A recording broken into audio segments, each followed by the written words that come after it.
Hello, students. Tuberculosis is a hot topic for theory as well as practical examination. Today, we will discuss one aspect of this topic, which is frequently asked in the Viva table.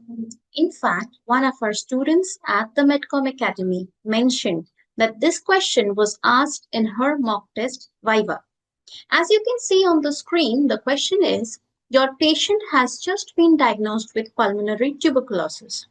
What advice will you give to the patient, family, and community? In this class, I will discuss the answer to this comprehensively.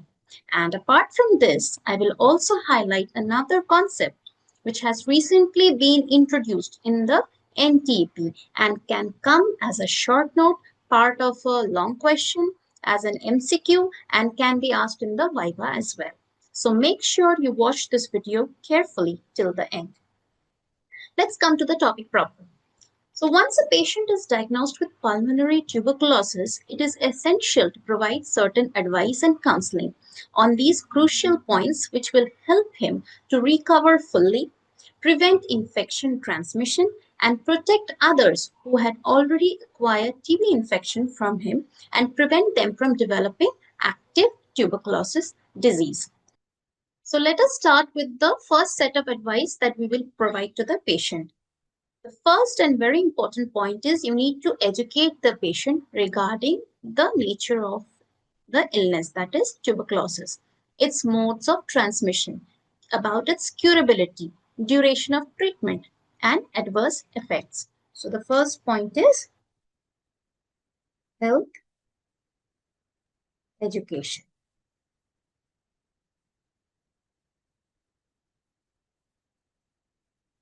Right? The next point is you need to provide him support and educate him about the importance of medication compliance and the need to complete the full course of treatment. So if he takes the medicine irregularly, then there is a high chance that the patient might land up with drug resistance.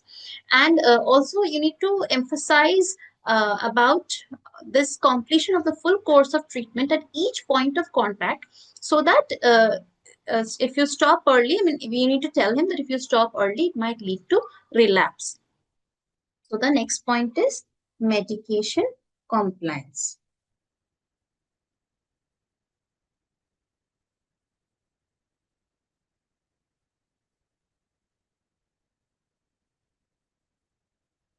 The third point is cough hygiene.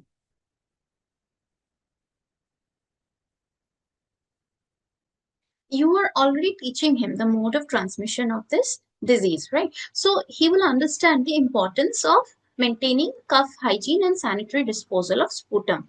So this includes advice regarding routinely you need to wear mask publicly, cover the mouth while coughing or sneezing, use elbows and not hands, ensure good ventilation in the room in which he is residing, and you also need to ask him not to spit indiscriminately or in public places. And in fact, the airborne infection control kit that is provided includes some cloth masks and covered spittoon and some bottles of phenyl. So the actual method of disposing sputum is the best method is to burn it. So ideally, patient should be collecting the sputum on a piece of paper and he should put it on fire.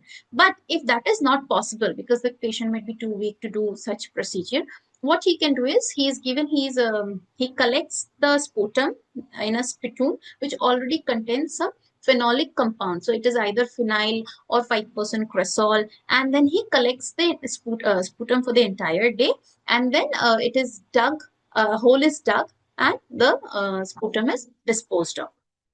So this is cough hygiene. The next is he is taught about lifestyle modification. Lifestyle modification.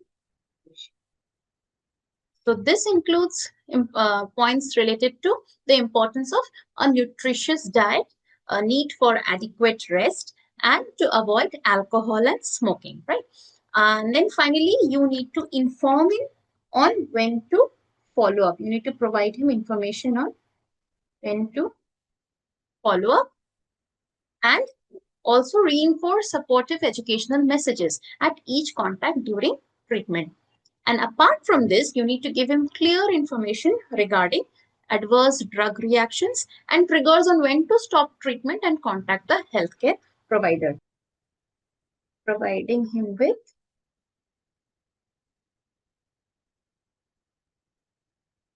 adverse drug reactions and when to contact healthcare provider. Right? So this is all about advice at the individual level. Now, advice at the family level. The family is the patient's first line of support. So, at the family level also, first the attendant of the patient or the family members or the caregivers, we would also explain to them about the nature of the disease, the duration of treatment, the mode of transmission, why they are also at risk of acquiring infection from the patient. So the first point again is health education. Health education, right? So the next point is you need to counsel the family members to provide emotional and psychosocial support to ensure that the patient completes his medication regularly on time, attends to all the follow-up visits, and also you need to ask them to help prepare and provide nutritious meals, right? So the next point is emotional support.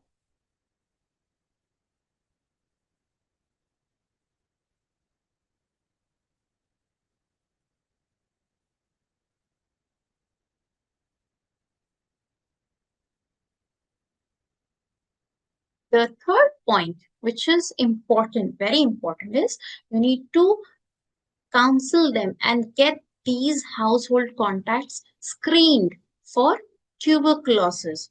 So, irrespective of the fact that these household contacts are symptomatic or are asymptomatic, they should be screened for active tuberculosis.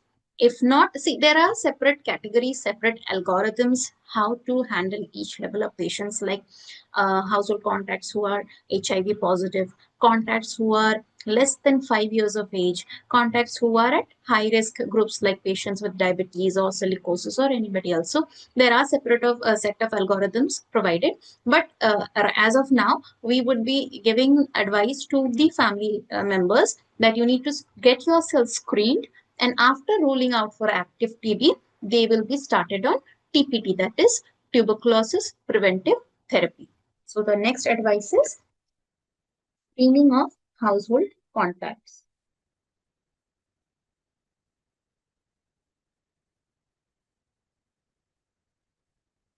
Household contacts. Rule out active tuberculosis. Start on PPP. Now, the NTEP program provides a clear delineation to who are household contacts and who are close contacts. So, we will talk about that in a separate class later on. But what I want to say now is that this TPT is very crucial from the exam point of view. This is another important topic which can be asked as an MCQ, because see, new drugs have come in. This is deviation from, this is actually the previously there was INH prophylaxis therapy. So previously it was known as IPT, right? INH prophylaxis therapy. But now the NTP program has scrapped off this IPT and has started and renamed it as TPT, where new drugs like rifampicin has been introduced. So this is another topic of discussion we will deal with in another class. But I just want to point out that this is very important from the exam point of view and can come in the NEET exams also, in the PG exams also, PG entrance exams, right? So the third point was screening of household contacts for tuberculosis and then start on TPP. The fourth important point is environmental measures. So this includes measures like, so I'll just environmental Mental measures or modifications.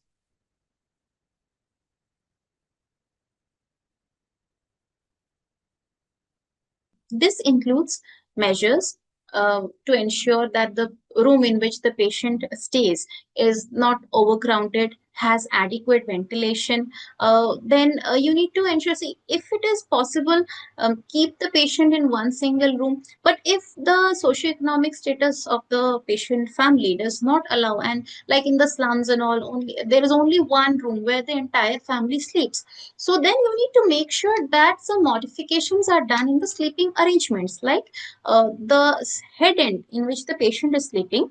The rest of the family members will sleep with their head in the patient's foot end, so that the patient does not directly cough and transmit the infection from himself to his family members, right? So you need to talk about cross ventilation, sleeping arrangements, and ensure sanitary disposal of sputum. As I told you earlier, also, we would provide this advice to the patient as well as to the family members to ensure that the sputum is disposed in a sanitary way and it does not cause a public nuisance, right? So these are the advice that we would like to provide to the family members. Now let's talk about the set of advice that we would provide at the community level. The first point is awareness campaigns.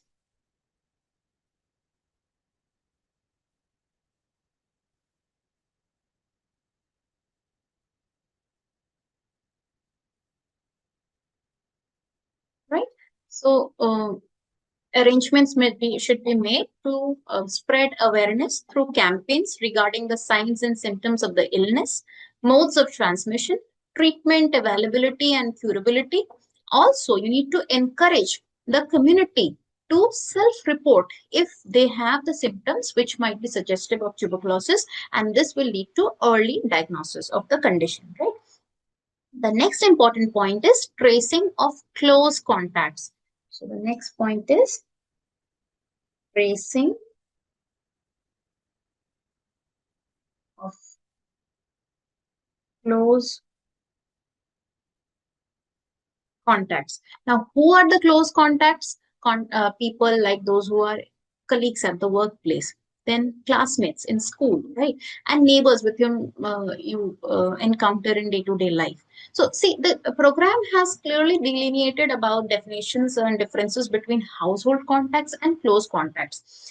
Household contacts are those people who are in continuous contact with the patient and share the same household for the past 3 months, right, of the diagnosis of the disease. Whereas close contacts include any such people who do not share the same roof as the patient but are in routine and regular contact for extended period during these past 3 months of since the diagnosis of the patient, right? So these include workplace colleagues, school classmates and neighbors and anybody else, and also this includes such people who are like high in the high risk group, like people living with HIV, then those with silicosis, with diabetes mellitus, or any condition like he's taking in any immunosuppressant drug for after any surgery or something. So they are also included in the high risk group. So you need to trace close contacts and screen them, and if they are screened positive, you need to start them on TPT, right? The third important point is social support. How will you provide social support?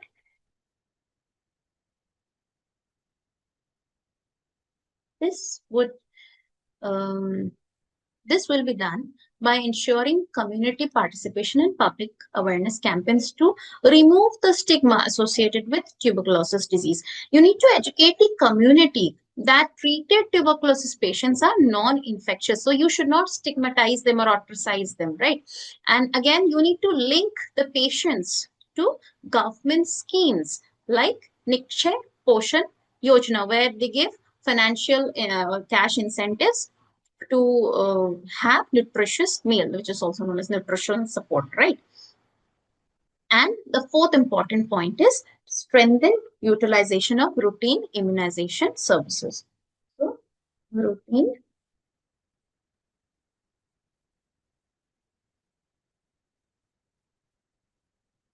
immunization services.